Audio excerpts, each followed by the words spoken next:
আসসালামু আলাইকুম।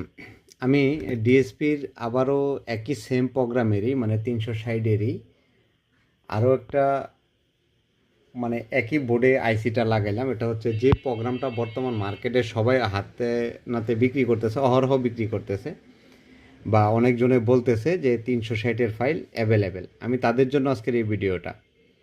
যারা কোনো ফাইল কিনবেন বা হ্যাক্স ফাইল কিনবেন, কেনার আগে অবশ্যই এই জিনিসগুলো একটু খেয়াল করবেন। আমি আপনাদের এখানে প্রথম ভিডিওটা যেটা দেখাইছি ওইটা কিনা যায়, যেটা রিকানেক্টেড অপশন আছে। এটা হচ্ছে মার্কেটে অ্যাভেলেবেল যাদের হাতে আছে এই ফাইলগুলো। এখানে দেখেন ব্যাটারি ক্যালিব্রেশন, মানে ব্যাটারিটা ভোল্টেজ মিলাতে পারবেন, main voltage, AC output, load, charging ampere, AC output, charging ampere, battery full charge, battery লো ওয়ার্নিং এবং কি লো ব্যাটারি।